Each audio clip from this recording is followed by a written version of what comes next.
Sevenlerin sevdiklerinden tek beklediği kendilerine ait bir şeyler.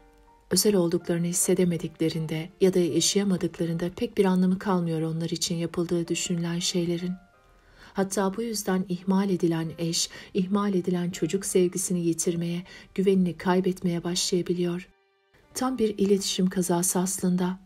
Bir yanda sevdikleri için çalıştığını, çırpındığını ya da başarıları yakaladığını düşünen biri, diğer yanda sadece sevgiyi, ilgiyi, şefkati bekleyen seveni. Belki konuşabilseler ortak noktada mutlu olacaklar.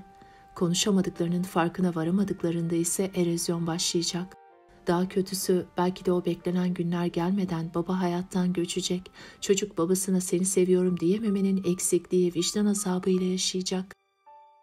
Bundan yaklaşık 12 yıl önce bir gün küçük bir kilisenin küçük bir bahçesinde bir peder bir gencin kendisine güldüğünü görür. Ayin bitince peder çocuğa sorar, "Niye gülüyorsun?" "Tanrı'ya kayıtsız şartsız inanmayı anlamıyorum. Sana sormak istiyorum. Bir gün gerçekten istesem Tanrı'yı bulacağıma inanıyor musun?" Peder cevap verir, "Hayır." Genç devam eder, "Ya, oysa insanları sanki bu olurmuş gibi yönlendiriyorsun gibi geldi bana." Genç adam tam uzaklaşacakken peder şöyle seslenir genç adama, "Tanrı'yı bulabileceğini düşünmüyorum ama o bir gün seni bulacak." Genç adam hınzırca gülümseyip uzaklaşır. Yıllar sonra bir gün bahçede genç adam pederin yanına gelir. Acı bir haberi beraberinde getirmiştir. Ölümcül bir kansere yakalanmıştır ve kurtulma şansı hiç yoktur. Bahçeye girdiğinde zayıflamış çökmüştür. Kemoterapi o güzel saçlarını dökmüştür ama gözleri hala pırıl pırıldır. "Birkaç haftalık ömrüm kalmış peder, sana bir şey sorabilir miyim?" der. Peder, "Tabii, ne öğrenmek istiyorsun?" diye cevap verir. Sadece 30'lu yaşlara yaklaşırken ölmekte olduğunu bilmek nasıl bir şey? Daha kötüsü olabilirdi. 50 yaşında olmak, kafayı çekmek, karımı aldatmak ve müthiş paralar kazanmayı yaşamak sanmak gibi. Sonra niye geldiğini anlatır. "Yıllar önce sana bahçede Tanrı'yı bulup bulamayacağımı sormuş. Hayır yanıtını alınca şaşırmıştım. Sonra ama o seni bulur demiştin. İşte bunu çok düşündüm. Doktorlar bağırsaklarımdan parça alıp kötü huylu olduğunu söyleyince Tanrı'yı aramayı ciddiye aldım birden. Her gece dua ettim. Kiliseden çıkmaz oldum. Hiçbir şey olmadı. Bir sabah uyandığımda ilahi bir mesaj alma yolundaki umutsuz çabalarımdan vazgeçtim. Ömrümün geri kalan vaktini Tanrı, ölümden sonra hayat falan gibi şeylerle geçirmeyecektim. Daha önemli şeyler yapma kararı aldım. O zaman bir şairin şu dizelerini düşündüm. En büyük mutsuzluk sevgisiz bir hayat sürmektir. Bundan daha kötüsü de bu dünyadan sevdiklerine seni seviyorum diyemeden gitmektir. Son günlerimi bu eksiği gidermekle geçirmeye karar verdim ve en zorundan başladım, babamdan. Genç adam babasının yanına geldiğinde adam kitap okumaktadır. "Baba, seninle konuşmam lazım," der genç adam. "Peki konuş oğlum," der babası. "Yani çok önemli bir şey," der genç adam. Babası kitaptan gözlerini kaldırır ve bir an "Konu nedir?" diye sorar. "Baba, seni seviyorum. Bunu bilmeni istedim, o kadar," der genç adam. Babasının elinden yere düşer kocaman ciltli kitap. Hayatında hiç yapmadığı iki şeyi yapar yaşlı adam. Oğluna sarılır ve ağlar. Bütün bir hafta sonunu konuşarak geçirirler. Annesi ve kardeşiyle daha kolay olur. Onlar da sarılıp ağlarlar. Yıllarca saklanan sırlar, söylenmek istenen sevgi yüklü güzel şeyler söylenir. Genç adam ölümün gölgesiyle kalbini sevdiklerini açmıştır. Belki de ona çok daha yakın olması gereken insanlara. Genç adam susar. Peder çocuğa döner. "Sandığından çok önemli şeyler söylüyorsun tüm insanlığa. Sen Tanrı'yı bulmanın en emin yolunu anlatıyorsun. Onu sadece kendine ayırmak, sadece ihtiyaç duyunca aramak işe yaramaz. Ama hayatını sevgiye açarsan o gelir seni bulur. Bunu anlatıyorsun, farkında mısın?" der peder. En son ne zaman utanmadan, gözlerimizi kaçırmadan eşimize, babamıza, kardeşimize "Seni seviyorum," dedik? En son ne zaman babamıza, annemize, eşimize sarılıp ağladık? Ölümün gölgesinin üzerimize düşmesini beklemeden ya da sevdiklerimizi kaybetmeden "Seni seviyorum," diyebilmek, bugün sahip olmayı hayal ettiğimiz birçok şeyden daha fazla mutluluk ve huzur getirecek. Hadi biraz cesaret. Yarını, yeni bir haftayı ya da özel bir günü beklemeden bugün "Seni seviyorum," diyeceklerine sarıl. İnan, onları da bundan daha fazla mutlu edebilecek bir şey yok. Ve unutma, eğer şimdi söylemeye başlamazsan belki de hiç söyleme şansın olmayacak. Yarın sabah ikinizden birinin hayatta olacağının garantisi var mı? Bazı kalemler baştan kırıktır. Merhaba yitip giden canımın içi. Ölüm mutlak sondur. Kimse bundan kaçamaz. Ama sorsan herkes yaşamak ister. Onlara lafım yok.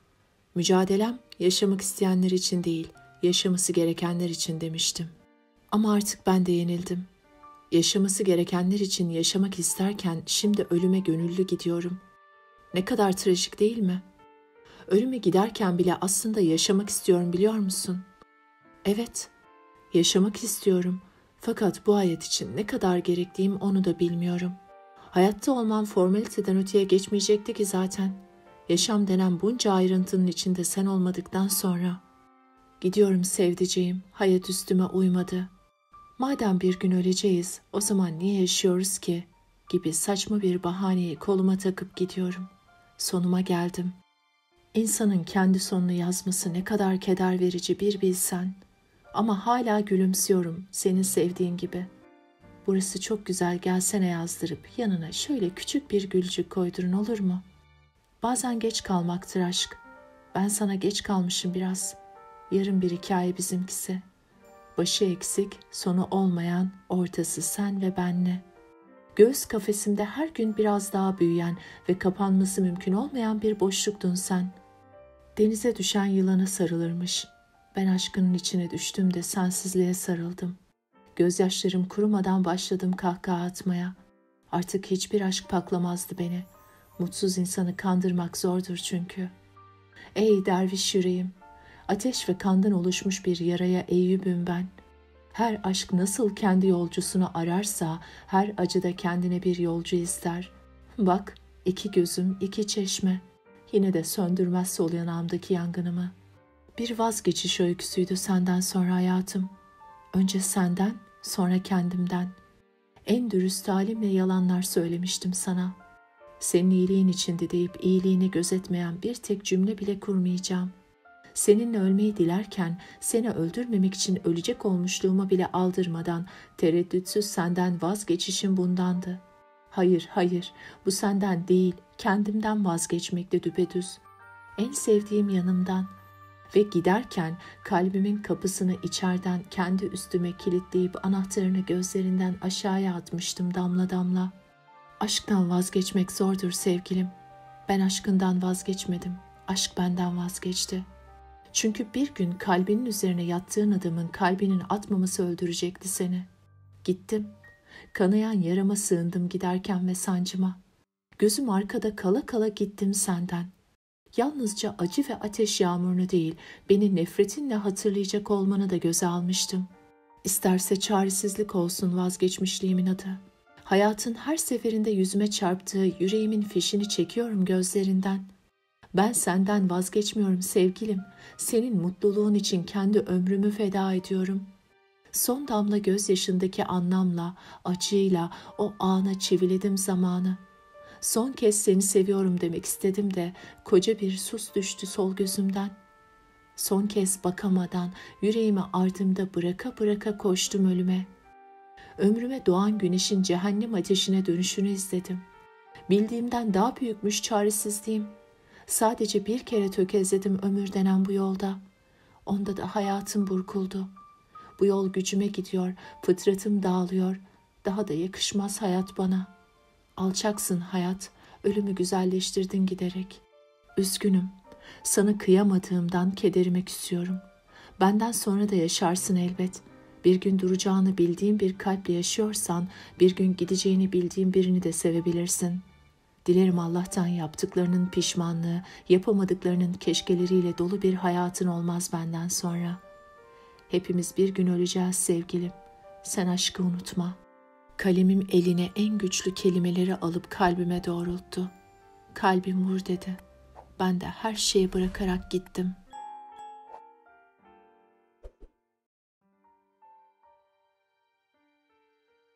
Konuşamasaydık, sesimiz, kelimelerimiz olmasaydı ne olurdu?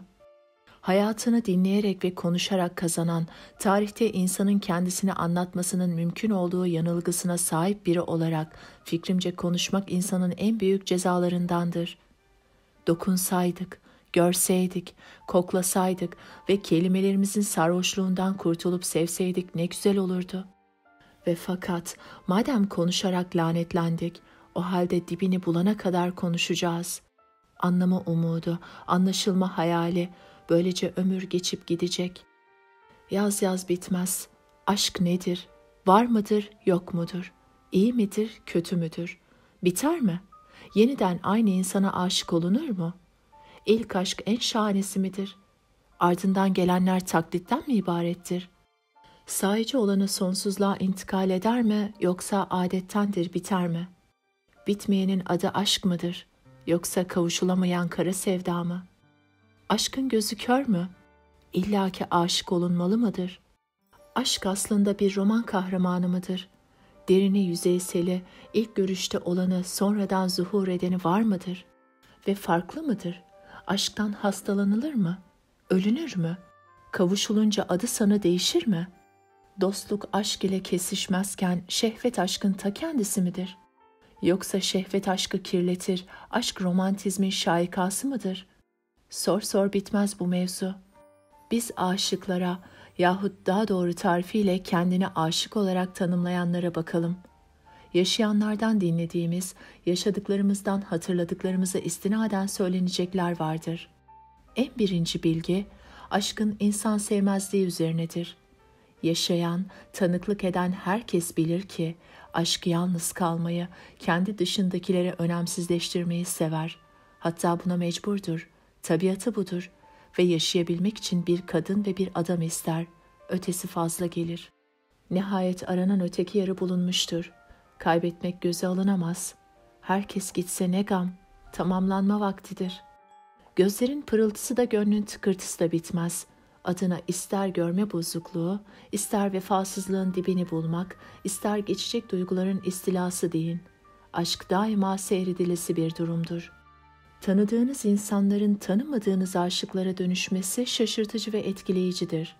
Eski dostlar eskisin, yaşasın aşk pankartıyla dolanan aşıklar sağa sola sırt çevirip biz bize yeteriz, hatta artarız bile diyerek günler geçirir. Bir vakitler aşık olmuşlar, bunlar sizin iyi günleriniz, üstten bakışıyla seyreder onları. Aşıklar ise olup biteni ne görür ne duyar, aşık ile maşuk birbirinden başkasını görmez. Aşık, öteki yarısını allar pullar, nasıl isterse öyle görür. Ezik adamı romantik, müdahaleci kadını çok ilgili.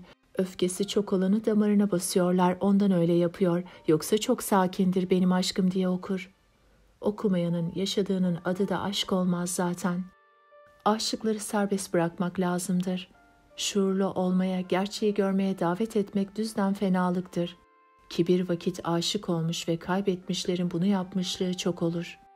Biz de yaşadık, biliyoruz, geçecek bu günler. Ahmet abim bana öyle bir aşıktı ki her gün bir şiir yazardı.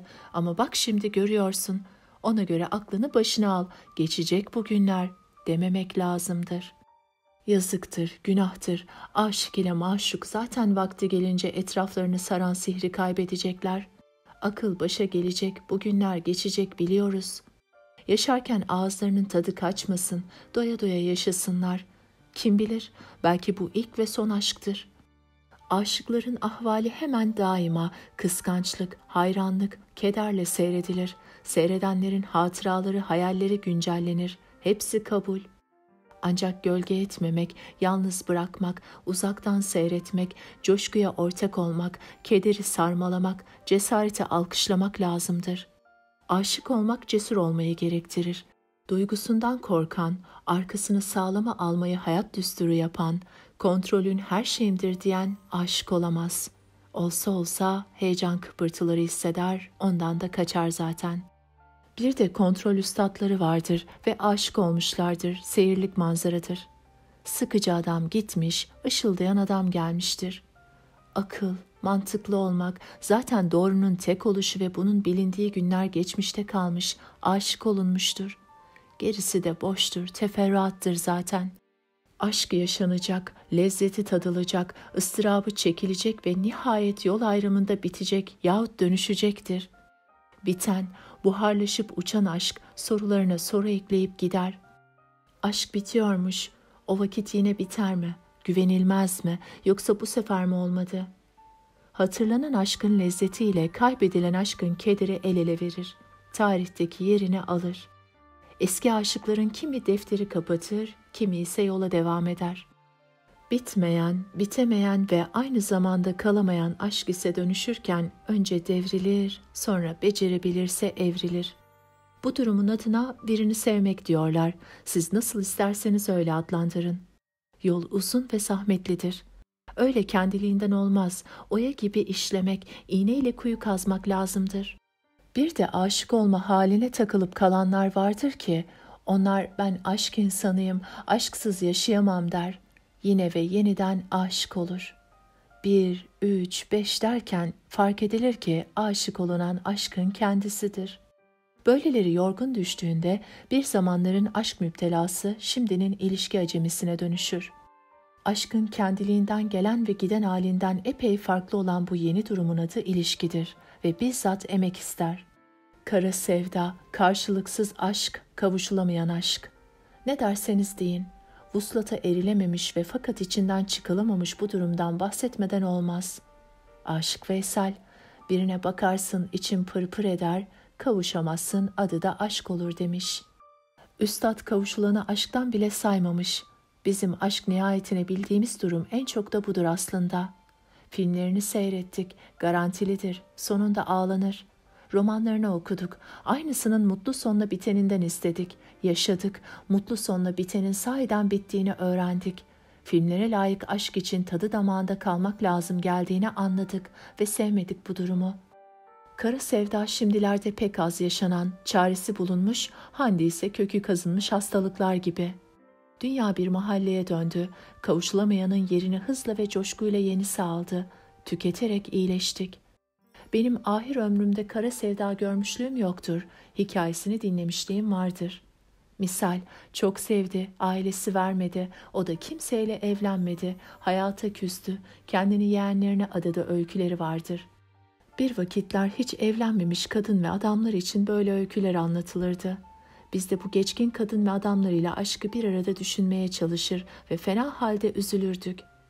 Şimdi ise seçenek çok, karşılıksız aşk artık sevilesi bir durum değil, ilgi çekmiyor, üzüntüden mecnun olunmadığı öğrenilmiş durumda. Ve en önemlisi, haz artık sahip olmaktan geçiyor, kaybetmekten değil. Peki ya tüm bunlar olmasa, aşk olmasa, aşkın hayali olmasa ne olur? Filmler, şarkılar, şiirler, romanlar boşa çıkar. Akıl ve gönül arasındaki ezeli rekabetin mutlak galibi ortaya çıkar. Akıl kazanır, hayatın tahmin edilebilirliği artar, lezzeti kaygısı azalır, elimizde doğru yaşam kılavuzu, sen sağ ben selamet yaşayıp gideriz. Oysa ne akıl ne bilgi çağı aşkın insanlık üzerindeki önceliğini sarsabildi. Aşk hayallerin de anılarımızın da en birinci kahramanı olmaya devam etti. Vazgeçilemez ve elde tutulamaz, tadına doyulmaz ve hayatın en birinci manası ile düşe kalka yola devam ettik.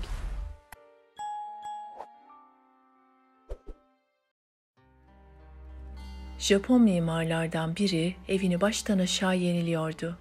Tamirat esnasında söktüğü kapılardan birinin duvarla irtibatlı bölümünde iç kısımda iki tahta arasında sıkışıp kalmış bir kertenkele gördü. Biraz daha dikkatle bakınca kertenkelenin canlı olduğunu fark etti. Onu oradan kurtarmaya çalışırken bu kez kertenkelenin bir ayağından duvara çivilenmiş olduğunu gördü. 10 yıl önce yapılan eve kapısı takılırken dışarıdan çakılan bir çivi o an kapıyla duvar arasında bulunan kertenkelenin ayağına isabet etmiş olmalı diye düşündü Japon mimar. Peki nasıl olmuştu da bu kertenkele 1 santim bile kıpırdayamadığı bu karanlık duvar boşluğunda 10 yıldır canlı kalmayı başarmıştı? Mimar tamirat işlerini bir kenara bırakarak kertenkeleyi izlemeye başladı. Bu kertenkelenin sadece havayla beslenmediğine göre bunca yıl yaşamını nasıl sürdürebildiğini merak ediyordu. Bir süre sonra duvar boşluğunda bir hareket oldu. Japon mimar nereden çıktığını fark etmediği başka bir kertenkelenin geldiğini gördü. Gelen kertenkele yerinden kıpırdamayacak halde olana ağzından yiyecek taşıyordu. Bu kertenkele diğerinin belki annesiydi, belki eşi, belki de arkadaşı, kim bilir. Ama bilinen bir şey var ki aralarındaki güçlü sevgi birinin bıkıp usanmadan diğerini hayatta tutabilmek için ona yiyecek taşımasına neden olmuştu. Hayat şartlarının bir şekilde sevgiyi ve sevmeyi unutturduğu bu zamanda insanların arasında böylesi bir sevgiye rastlamak o kadar zor ki. Yazar Franz Kafka 1923 yılında, yani ölümünden birkaç ay önce Almanya'nın Berlin şehrinde parkta gezinirken ağlayan bir kız çocuğuyla karşılaşmış. Çocuk oyuncak bebeğini kaybettiği için çok mutsuzmuş. Kafka ona umut olmaya karar vermiş. Küçük kıza bebeğiyle az evvel yolda karşılaştığını ve onun aslında kaybolmayıp bir seyahate çıktığını anlatmış. Oyuncak bebeğin de bu yolculuk esnasında sahibi olan küçük kıza mektup yazacağına dair Kafka'ya söz verdiğini söylemiş. Kafka küçük kıza umut olmak için anlattığı hikayeyi yarıda bırakmak istememiş ve ona farklı yerlerden küçük kızın çok sevdiği oyuncak bebeği adına mektuplar yazıp yollamaya başlamış. Kızın bebeği bu mektuplarda yolculuğunda yaşadığı olayları, başından geçen maceraları anlatıyormuş.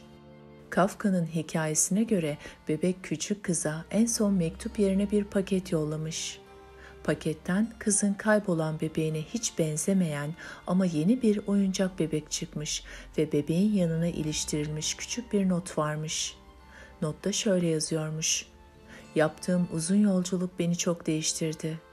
Küçük kız bebeğinin farklı olduğunu anlamış ve içinde küçük bir kağıt parçası olduğunu fark etmiş. Evet, bu not Kafka'nın yıllar evvel yazıp sakladığı notmuş ve notta şu yazıyormuş: "Sevdiğin her şeyi er ya da geç kaybedeceksin ama sonunda sevgi başka bir surette sana geri dönecektir." Aslında hayatımız tam da bu hikaye gibi. Evet, kaybediyoruz, yitiriyoruz isteyerek yahut istemeyerek. Acı çekiyoruz. Kalbimiz daha önce hiç bu kadar kötü kırılmadı sanıyoruz. Bu acı hiç geçmeyecekmiş gibi hissediyoruz ama işin aslı öyle değil.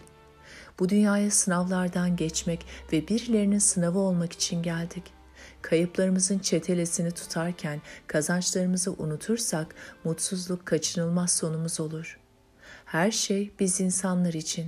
Her mutluluk, her acı, her iyilik, her kötülük. Bunlardan biri eksik olduğunda aslında biz eksik oluruz.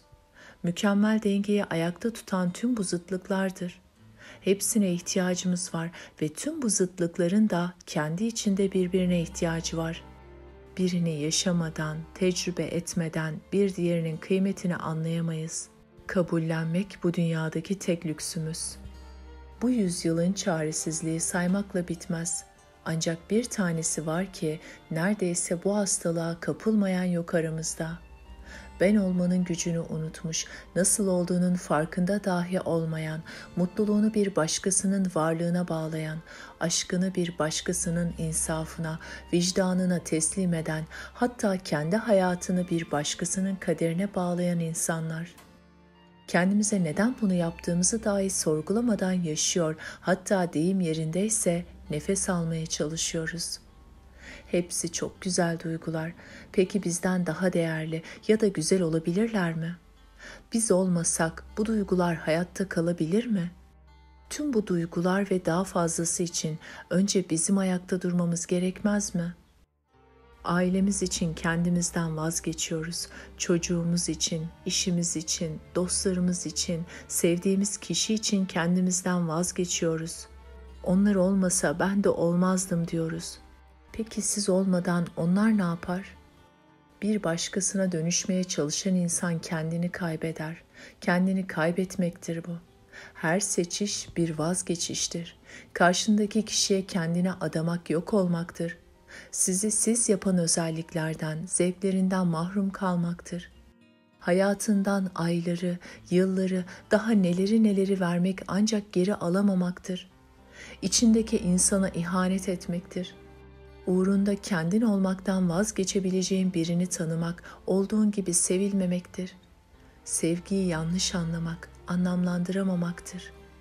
Bir başkası için kendi olmaktan vazgeçmek, bir başkasını kendinden çok önemsemenin getirdiği bir gerçekliktir. Bunu gerçekliğe ulaştırmanın öznesi de ancak kişinin kendisidir. Siz kendinizi var eder, kendinizi ateşe atar gibi kimseye adamazsanız, kendinizden de vazgeçmemiş olursunuz. Değerinizi bilin.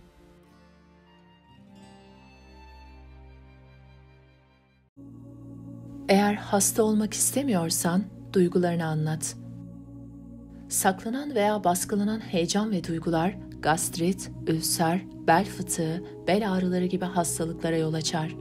Zamanla duyguların bastırılması kansere dönüşür. Öyleyse sırlarımızı, hatalarımızı birileriyle paylaşmalıyız. Diyalog, konuşma, kelime çok güçlü birer ilaç ve mükemmel bir terapidir. Karar vermelisin. Kararsız kişi güvensiz, endişe ve ıstırap içinde olur. Kararsızlık sorunları, endişeleri ve çatışmaları çoğaltır. İnsanlık tarihi kararlardan oluşur. Karar vermek diğerlerinin kazanması için vazgeçmeyi ve avantajları kaybetmeyi kesinlikle bilmektir. Kararsız kişiler mide rahatsızlığı, sinir hastalıkları ve cilt sorunlarının kurbanıdırlar. Olduğundan farklı yaşama. Gerçeği saklayan, rol yapan, her zaman mutlu olduğu görüntüsü veren, mükemmel görünmek isteyen kişi tonlarca ağırlığı biriktirmektedir. Ayağı kilden olan bronz bir heykeldir. Aldatıcı görünerek yaşamak kadar sağlık için kötü bir şey yoktur. Kaderleri ilaç, hastane ve acıdır. Kabullen. Reddedicilik ve kendine saygı eksikliği kendimizi kendimize yabancılaştırır. Kendimizle barışık olmak sağlıklı yaşamın anahtarıdır. Bunu kabul etmeyenler kıskanç, taklitçi, aşırı rekabetçi ve yıkıcı olurlar. Eleştirileri kabullen. Bu bilgelik, akıllılık ve terapidir. Çözümler bul. Olumsuz kişiler çözüm bulamazlar ve sorunları büyütürler. Üzülmeyi, dedikoduyu ve kötümserliği tercih ederler. Karanlığı kovmak için kibrit yakmalı. Arı ufacıktır fakat var olan en tatlı şeylerden birisini üretir. Biz ne düşünüyorsak oyuz. Olumsuz düşünce hastalığa dönüşen negatif enerji üretir. Güven. Güvenmeyen kişi iletişim kuramaz, açık değildir. Derin ve sağlam ilişkiler geliştiremez. Gerçek arkadaşlıkları nasıl kurabileceğini bilemez. Güven olmadan bir ilişkide olamaz. Güvensizlik sendeki inancın azlığıdır. Hayatı üzgün yaşama. Mizah, kahkaha, huzur, mutluluk, bunlar sağlığa güç verir ve daha uzun bir yaşam gerektirir. Mutlu kişi yaşadığı çevresini geliştirir. İyi mizah bizi doktorun elinden korur. Mutluluk, sağlık ve terapidir.